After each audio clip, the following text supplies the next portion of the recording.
Hey folks, welcome back to dogfighting in general.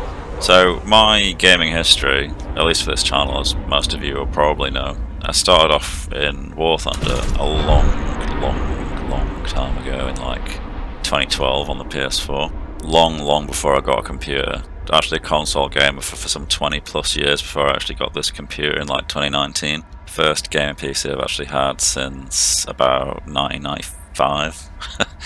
Back when every home desktop could run pretty much every game you found. At least that's how it appeared to me as like a 6-year-old child. But anyway, dogfighting then is pretty much what I love to do. That's my bread and butter in this channel. And a lot of people have this sort of elitist stick up their arse about DCS being better for it than WarThunder is, but the truth of the matter is that the principles of BFM and ACM, aerial combat in general, energy management, God's G, all that kind of stuff, it doesn't matter what combat air sim you play, the rules still follow. All that changes is how your aircraft can manipulate those factors. So whether it's done realistically or not, you can apply the same logic and the outcome is the same. A lot of the time when people ask me how I got good at dogfighting and I say years of playing WarThunder, I feel a judgmental gaze, but honestly it's true. Like, if I hadn't played WarThunder as much as I did, and yeah, I'll admit there's a lot of things wrong with the game, but you know, the more I play DCS, the more problems I find with that as well. So it's really just where you decide to draw the line. If you just decide to move it somewhere else, then it's fine, you know what I mean? So people just need to get over themselves a little bit. So what I'm going to do in this video is go through some dogfights that I had in WarThunder recently, and then I'll do the same with DCS, and what we'll do is realise that really I'm applying the exact same principles to both situations, and WarThunder, despite people shitting on it as being an inferior sim, at least has things implemented in a accurate enough way that you can behave the same in both games. Yes, there is some nuance in how things like G-force and the strain of the aircraft's airframe showcase that they're struggling, like fluttering before a stall and, you know, that kind of thing, like buffeting. That's what I meant to say. Both games do these things, they just show them in different ways, and it takes a little bit of time to learn how to gauge, like, am I pulling too hard? Can I push this plane harder? Do I need to help counter issues with rudder? Do I need to ease off the throttle? Can I use air brakes? Is that stupid? Is it going to get me killed? And, you know, playing the same plane in DCS versus playing the same plane in WarThunder, the same tactics might not actually work, but, you know, if your end goal is to get better at dogfighting, that isn't necessarily a bad thing, because you will learn to spot problems in what you're doing faster if the same thing doesn't work in the same plane across two different sims. WarThunder has 2,000 plus vehicles in it. That's a lot of planes with a lot of different flight dynamics, a lot of different stall points, a lot of different sustained turn radiuses, climb rates, drag coefficients, everything. And you'll get better at gauging how and when things take place and how and when to do things to counter them and why. And it will make you a better pilot. And there are a lot more airframes in WarThunder to expedite that process than there ever will be in DCS. So I feel confident in saying that people that play WarThunder Sim more will probably handle dogfights better than people who have only ever played DCS. At least the ones that actually have an interest in the nitty-gritty of aerial combat in general. Perhaps not so much the people that just play casually. But in my experience, a lot of the people who play DCS, although the combat is in the name, it's like a third of the game rather than the whole game. Whereas in WarThunder, it's literally just about killing shit. So you get quite good at killing shit, or you get good at being killed by shit. Whereas in DCS, a lot of people only ever play single player. Hotel 4 ground, sword to 1, requesting taxi. And they can just rig it so that they're basically God, and that they will always be successful. Sword to 1, you are cleared for taxi. And they get their kicks out of manipulating the controls and learning how the plane works and actually flying it, Sword to 1. rather than fighting with it. So I'm going to wang in some dogfight clips and we'll do some analysis of them both. We'll compare DCS to WarThunder and I'll show you where I'm thinking about the same things and where things are different. Alright, so first clip. We're flying the MiG-21 SMT in WarThunder. This is a slightly less capable version than the BIS found in DCS. We've found a Kafir, like the Israeli modification of the Mirage 3, and he obviously knows that we're hostile because I just shot at him. I confirmed he was hostile before he got close by using the IFF on the radar. You see it's one bar, just like the radar on DCS. One line means it's hostile, two means it's friendly, and we get pretty lucky and we kill him in the head on. Not much of a dogfight, but the principles of IDing your target are exactly the same in DCS versus WarThunder. The only difference here is that WarThunder has some UI elements that allow the radar screen to be superimposed rather than you having to look down into the cockpit. Alright, transitioning into the MiG-21 BIS in DCS. So we've got EWR reports to help us find contacts in DCS. We've got a Vigan about 10 kilometers away off our nose. I know from WarThunder's superimposed radar display that the MiG-21's radar looks down 3 degrees and up 17, and I know that I'm higher than the Vigan because of the EWR report, so I need to nose down to have a hope of spotting him on the radar. He merges because he closes 10 kilometers in a matter of seconds, and I don't see him, so I'm going to go up, get some altitude, get some speed, hitting the burner.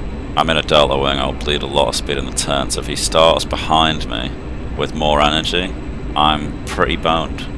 He's in even more of a delta-y delta than I am, so he'll bleed even more speed, making it super easy to stay behind me, so I'm just getting into a completely different place than he'll be expecting from the EWR reports. So I spot him underneath me climbing up through the clouds, so because I was doing a spiral climb with a lot of speed, if he follows that, he's a bigger delta wing. He's got a full delta, I've just got a partial delta. He doesn't have a tail, I do, so I'll retain speed slightly better through race than he will. I made him climb, I made him turn. That gives me the advantage because I didn't have to bleed as much speed to follow as he did to follow me.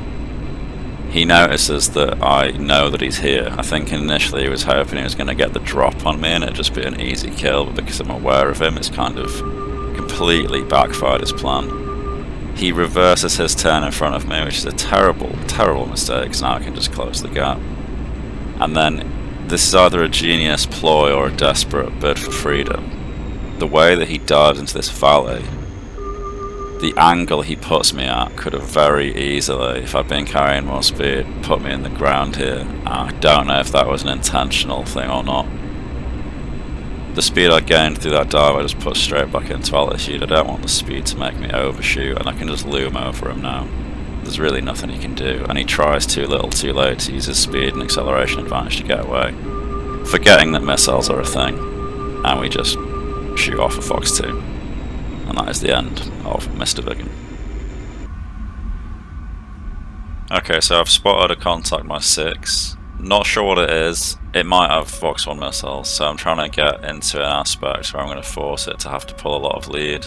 And I'm getting high so that I can dive for speed if he fires. It seems he did launch, but it doesn't look as if the missile tracked. But I did just hear it miss me, so it must have. And here I'm throttling down. I get unlucky. I'm pulling in front of him a little bit too much, and I'm now crippled. WarThunder shows the damage you've taken on the little diagram on the bottom left. So my nose cone and left wing are black, which means they've been criticaled. The left wing damage means I'm having to counter some induced roll because of the left wing producing less lift than the right wing, and the nose cone damage and the wing damage both mean that there's going to be some drag induced on the airframe because there's now holes in it which catch the air, so I can not get the same speed, not get the same acceleration. Turn rate suffers, everything's just a lot worse. DCS doesn't really have damage modelling in this extent. You pretty much just get visible damage only, or a bit of your plane falls off, and it's only when something falls off it that anything really changes particularly. So we're attempting to rate. I know I'm not going to be able to rate, so I climb slightly as I let him pull around on me, and then I dive to get the speed back as he's getting guns on. Attention to the designated grid zone. As I go up, I'm going to lose a lot more speed than he will, which means I'll be able to reverse him a little bit easier as he falls back down. and I'm hoping that I'll get my nose on as he crosses in front of me. And we get pretty lucky, and it works out. Whiskey 1-1, you got an F-86 off your nose about 2 o'clock. A little bit above you. You can emerge off your left wing now. Okay, back to DCS. So a GCI player has just told me about this Sabre. I was sort of aware of him because of VWR, but I would never have found him without that guy telling me where to look. Never gonna get that in WarThunder, obviously, because a GCI wouldn't be able to earn RP or SL, and it wouldn't be a playable position. So it's a Sabre. I'm in a MiG-21. I cannot possibly hope to dogfight with a Sabre unless he's very bad, so what I do instead is make him overshoot initially. MiG-21 can slow down very, very quickly, being a Delta. So I just yak the stick and force a wing stall, and he ends up overshooting. He obviously gets back behind me fairly quickly because I did part of flight and can't really do much about it. So here, relating back to WarThunder knowledge, I'm outrunning him. Now a DCS player would know that you can outrun a Sabre because obviously a MiG-21 is a Mach 2 capable jet and a Sabre is subsonic. It's fairly obvious, right? But what's not obvious is that when you fly the Sabre, you get your speed reading in knots, whereas in the MiG-21 you get it in kilometers per hour. And a lot of people would probably not think to do that conversion on the fly to figure out what the Sabre's top speed is and where you would realistically begin to pull away. So a lot of people will think, I'm just going to fly away and I'll get away, but you have to fly straight for far longer than you'd expect before you start outrunning a Sabre. Now in WarThunder, it doesn't matter what plane you fly, it gives you the same reading for speed because you pick which metric to give it you in. So I know that 1100 kilometers per hour is about as fast as the Sabre can go. So that's the speed that I reached before I started pulling up, and that has meant that he has stalled out behind me and not managed to catch me. A lot of other people would think, oh yeah, I'm in a fish bed, I'm just going to hit the burner for like 30 seconds and he'll never catch me, but actually it will. The Sabre retains speed insanely well. If you don't pull a lot of AOA, then you don't lose a lot of speed. So if you turn it all in the 21 whilst you're trying to run away, then you won't get away. So WarThunder knowledge coming in clutch again. This guy ends up just kind of reversing his turn continually in front of me. I did say that you can't dogfire a Sabre unless he does mistakes. If he had rated me, then I would have been completely boned. There's really nothing you can do except for run away. I kind of hold the cards because I have the speed, and at the minute when I'm behind him, if he's not going to keep rating, I can just stay behind him completely fine. So I'm just going to cut ahead to the point where he gets distracted by a teammate and flies straight for a little bit too long, and then I'm able to get one of my incredibly rubbish Fox 2s off the rail and end his misery. It looks like he's gonna be rating, but he's doing like an offset circle where he's like diving and climbing, and I can easily counter that by just doing the same thing behind him. This is where he gets distracted, so there goes the Fox 2, and there goes Mr. Sabre. I'm flying the MiG-17 now against things like the F5 and the Mirage 3, so this is quite similar to bringing the MiG-15 out on Enigma's Cold War server. We pull up after an F5 and a Mirage F3, they're both tailing the same teammate, and I'm basically just flipping between which one is in front of my guns, because as you can see the forward visibility in this thing is abysmally awful, and I'm not sure how anyone would get anything done without head tracking. Because the Kafir is distracted, we're able to just stay on him and shoot him down. Another problem with it is the gun sight. In WarThunder you cannot turn off gyro gun sights, so if it gives you a gyro you're stuck with it in gyro mode the whole time. Thankfully in DCS you can just turn the gyro off. Similar story with the F5. Main struggle here is just with the gun sight and the lack of ammo. Just like in DCS, if you overshoot, you're not going to throttle drop to stay behind something that's got more power than you, so I go up and over instead to maintain energy. We're just going to yo-yo him. Rating. In DCS, the MiG-15 can quite comfortably rate an F5 because the F5 pulls a huge amount of AOA and it bleeds off a shitload of speed, whereas the MiG-15 doesn't. Same story here, so we're able to just stay behind him and flat turn. We shoot his elevator off, and he ends up scraping along the ground until the game considers him dead. There goes the F5, so that's the end of the engagement. Okay, so transitioning to DCS, we're now flying a MiG-15, so worse than the 17, and he is flying a F5E, a better version of the F5C that we were fighting before. So we're in a worse plane than we were. He's in a better plane than my opponent was before. But I think the nuance of flight modelling in DCS makes it kind of even out a little bit. Like, there's more difficulty in the actual flight bit than there is in WarThunder. There's more things to combat, like if I hit the rudder, it doesn't just smoothly roll me over, it doesn't add to my roll input, it actually flicks me really hard, and it actually throws my aim off rather than helping. It helps me roll, but it doesn't help me aim. Flight modelling, obviously miles better in DCS, much more nuanced the flight model, much nicer experience to fly aircraft in DCS. But the damage modelling, as you just saw, I personally think the damage modelling is better in WarThunder. It is more simplified in WarThunder, there's less systems to model damage for. It's not a simulator in the same extent, but the visual spectacle of getting a gun kill in WarThunder is so much more rewarding than it is in DCS. The way that visual damage affects flight dynamics in DCS is not anywhere near as good as it is in WarThunder, in my opinion. Like, in DCS you have different developers developing different modules, different damage models are implemented in different ways. In WarThunder, the consistency actually does it a lot of favours, in my opinion. If you hit something a certain way, you know exactly what it's going to do, and you can then learn from that and apply it in other situations. DCS, there's a lot more RNG, as you saw from that first 37 compared to these two. What the fuck, Eagle Dynamics. Alright, so we're still in the MiG-17, we've got a Mirage 3 variant and a Phantom in the mix. There's a huge furball going on with some like 10 plus aircraft around us. This guy's pulling up. He's a delta wing, so he's going to lose a lot of speed and manoeuvres, which means that something like me with low power will be able to hold with him pretty well, but I'm limited quite heavily by my terrible forward visibility. So I'm just trying to stay on him well enough to get a low aspect shot. And like I was saying earlier, if the gun sight was static, this would be a lot easier. So he is actually so slow at this point, despite using his afterburner, that we're having to pop air brakes to stay behind him. But look how quickly he starts to pull away. So I'm just keeping the pressure on shooting at him to get him to keep manoeuvring so that we can stay with him. And then we managed to pull lead and get some hits with the 37. Just like in DCS, you have to identify things visually if you lack a radar with IFF, so I'm going to have to try and figure out which of the things up here are actually friendly and which ones are hostile. Unlike in DCS, where there are so few planes that you can learn the flare patterns, that doesn't really happen in this game unless you've played it for a billion hours, and even I've not played it long enough to know what flare patterns look like. Not to mention, people can actually pick how many flares and what type of dispersion they, well, not dispersion in terms of where they shoot, but how many you drop per press and whether you include chaff with that or not. It'd just be impossible to learn all of the different ways that people can pop countermeasures. So you have to learn to make do. Approach dogfights in a low aspect setting and see if you can get close enough to ideal target. So something's afterburning over there. Checking 6 again, a few contacts back there. That looks pretty slow, whatever that is. Looks like a MiG-21. 3 of the contacts around him, something just merged with us.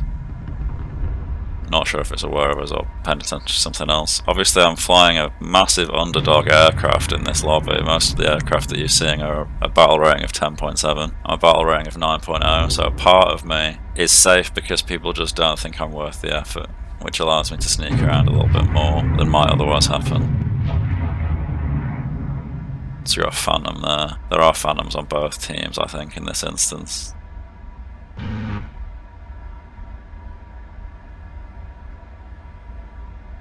So this MiG-21 being a delta wing, is going to bleed off a lot of speed if he gets the Phantom manoeuvring. If the Phantom decides to stick the fight, I'll be able to catch up.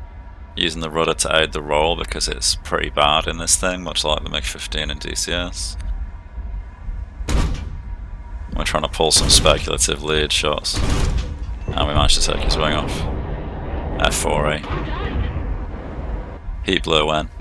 Heat blur when, indeed. We're now flying the MiG-15 again against an A4 Skyhawk in this case. This is the last clip of the video. When the Phantom gets added to DCS, I will endeavour to better replicate that last clip. I am quite determined to get a kill against the Phantom in the MiG-15. I'll do it in the MiG-17 too once it gets added. So we actually were in a head-on merge originally with the Skyhawk, and he just went into a rate, and the MiG-15 rates better than the Skyhawk does.